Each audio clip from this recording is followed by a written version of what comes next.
Well, the minutes show a divided Fed that eventually came together on a larger than expected rate cut. While a substantial majority supported a 50 basis point cut in the benchmark lending rate, some participants preferred a quarter-point reduction, and a few others indicated they could have supported such a decision. Several noted a 25 basis point move would allow the time to see the effects of a rate cut on the economy, and a few argued that it would signal a more predictable path for policy. There were a range of views, the minutes say, about how restrictive the Fed actually was. Almost all agreed upside risks to inflation had diminished, and most felt downside risks to employment had increased. A couple did not see an increased risk of significant further labor market weakening. Several, however, cited risks of sharper than expected slowing in consumer spending should hiring slow. The vast majority, however, did see inflation risks as broadly balanced. There was agreement that it was important to communicate that the recalibration of the stance of policy at this meeting should not be interpreted as evidence of a less favorable economic outlook or as a signal the pace of policy easing would be more rapid. Several also stressed the importance of communicating the ongoing reduction in the balance sheet would continue for some time, even as they cut rates. Matt and Kate? And so we knew that there was going to be division. Of course, we had a dissent at the latest meeting. So interesting to see that sort of solidified in these minutes. Taking a look at some of the headlines here, of course, as we knew, some officials would have preferred a smaller rate cut, but most officials thought that risks of higher inflation had diminished. That was really the thesis of the markets, too, the consensus in the markets. We did see a little hiccup when it came to the average hourly earnings growth that we got last Friday. We have a big CPI report coming up tomorrow, Mike. I mean, what is the setup heading into 8:30 a.m. Eastern? Well, at least if you go by the minutes, most members are thinking that the inflation rate should continue to fall and that the risks that it would rise again had diminished. That's basically what's being called for tomorrow, a tenth of a point reduction in both the headline and the core. And if that's the case, basically it's something of a permission slip for the Fed to focus on employment in making its next decisions. And the risks at the time of the meeting, of course, were tilted towards the employment, towards labor markets. Of course, then we got last Friday the big jobs report. So it'd be interesting to see how or whether anybody had changed their minds about the risks given that.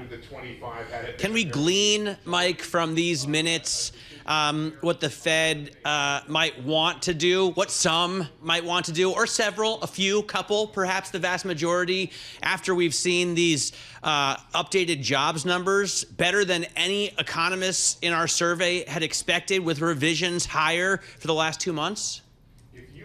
Well, you really can't take any future forecasts out of these minutes because of the fact that we did get that big jobs report, and we do see ongoing strength in the economy. The GDP Now number from the Atlanta Fed, 3.2% as of today for the third quarter. And if that's the case, then it was suggested if the economy is still growing strong and the neutral rate has moved up, they would want to do 25 basis points at a time as opposed to 50 basis points. There was no talk that they would suspend cutting interest rates, but at the time, of course, they hadn't seen these strong numbers. So it's going to be an open question. We'll have to listen to Fed officials as they speak between now and November and see if any of the numbers start to change their views on whether they should be cutting. But if they do cut, it does seem that most will be favoring going forward 25.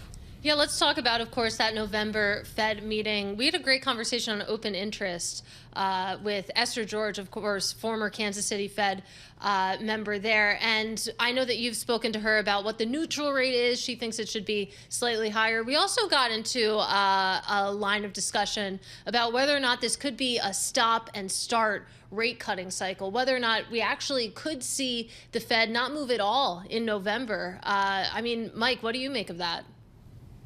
Well, I think you would have to see a rise in inflation, something that would catch people's attention, or another extremely strong jobs report. But that's not likely, given what we're seeing with the hurricanes. The damage to the labor market, according to back-of-the-envelope calculations by J.P. Morgan Chase, is that we could see about 120,000 jobs taken away just because of Hurricane Helene. We haven't even had Milton hit land yet. And then, of course, you got 38,000 Boeing workers on strike. So put those two together, and you would have had a negative print had we come in at the level that had been forecast for September. So you've got a danger of a really low or negative number for the month of October. Now, the Fed would look through that, but with the American public, how would that play 2 days after the election? It's going to be a lot for Fed officials to think about. We are getting inflation numbers tomorrow. The Consumer Price Index, which is not the Fed's preferred gauge, but does still have a wide following in the markets. We're expecting, I think, 3.2% at the core, 2.3% for the headline number. What will drive this number, Mike, tomorrow? What are the pieces that you're going to be pulling out of it as we get the report? Well, generally what we have seen is an ongoing reduction in energy prices, and even though oil prices have gone up over concerns of the Middle East, we haven't seen that reflected in gasoline prices yet. So, and of course, the Middle East has only gotten worse since October began. So it's probably going to be energy that is one of the biggest contributors to the downside. But we've also seen weakness in airfares and hotels and things like that as we get into the school year, and a lot of travel sort of falls off. Used cars, new car prices have been going down. That may continue as well. But in general, what we saw the last time was a sort of broad decline in prices, and that gave even more hope to Fed officials as they looked at the inflation numbers that they were on the right track.